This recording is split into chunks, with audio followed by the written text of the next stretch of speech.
Everyone, I'll be talking about why there is a rise in the stock market despite the economic slowdown. As you can see in the graph, there's a stark contrast between the growth in the economy and growth in the stock market. While the global economy has tanked, the stock market actually boomed. There's a spread of 17% here. Next slide. If you look at the Indian market, the spread is even higher, that is 20%. To understand why this happened, let's first discuss what the discounting or pricing of information is. So the markets are forward looking. All the information is priced keeping the future in focus, be it any asset. For example, there are rumors of a new metro line project. Based on these rumors, the prices of the property in the locality will soar, so much so that when finally the project is up and running, almost all the positive benefits will get discounted in the price. Now, any new investor might not get the same results. This is what happened after COVID as well. The stock market had already corrected itself by more than 30%, even before the government announced the lockdown. They began factoring in the downturn of the economy as well as the loan defaults, job losses, and all the other factors.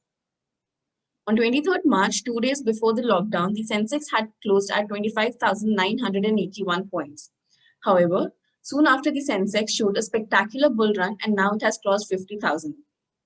The recovery is very sharp and even more than the global financial crisis, as can be seen in this graph. So why did this basically happen? There was a remarkable response from the governments and the central banks across the world. They were expected to spend more, run a greater fiscal deficit, lower the interest rates, and print money. However, the pace and severity of all these acts was unprecedented. The spending and printing of money induced a lot of money into the market and the liquidity increased. People needed to invest this money somewhere.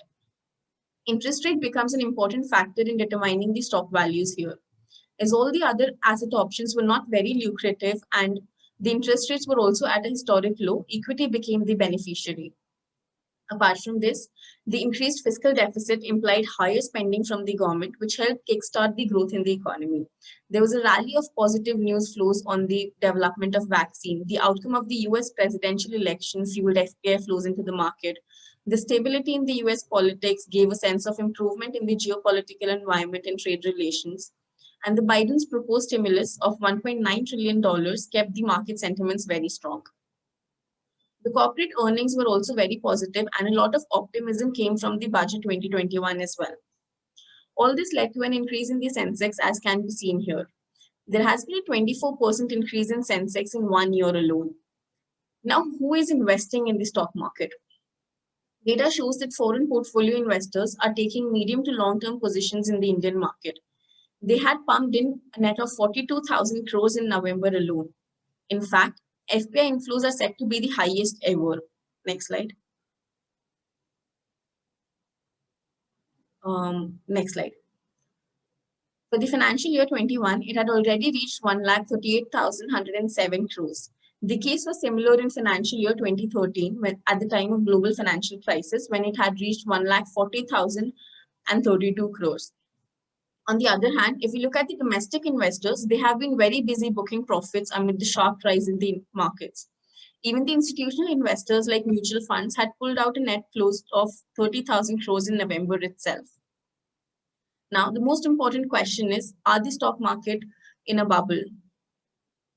So in a bubble, the valuations are generally very high. The economy is overheated with high employment, wage growth, high corporate profit, excess leverage taken by both the corporates and the consumers. The stock market returns of the last couple of years are much higher than the average equity returns. And there are new IPO getting listed every second day. There are excess greed and euphoria in the market, and the animal spirit is also in a very full swing. Currently, there are a few IPOs getting listed, but these are in the mid and small cap space. Since the size is small with some euphoria, the stock markets are moving up on listing gains, but that is across the organizations. Mutual fund data shows that the most categories have net negative flows. That is, there is more redemption than fresh inflows coming in equity mutual funds. Corporations are borrowing very selectively despite the low interest rates. This definitely does not seem like a bubble. In fact, it seems like there should be a strong growth in earnings for the next few years. However, there are a few concerns to this as well. The rise in inflation and tightening of the monetary policy and increase in interest rates will be critical for the economy. Also, since major investments is by FPIs, there's a risk of capital outflow. Biden's stimulus plan could increase inflation. And even though the Federal Reserve has said that they would be very accommodative with the policy, if the inflation stays very high, it would be forced to tighten the policy to combat inflation. Still, we have a chance of growing as spending by the US would drive the global growth. Thank you.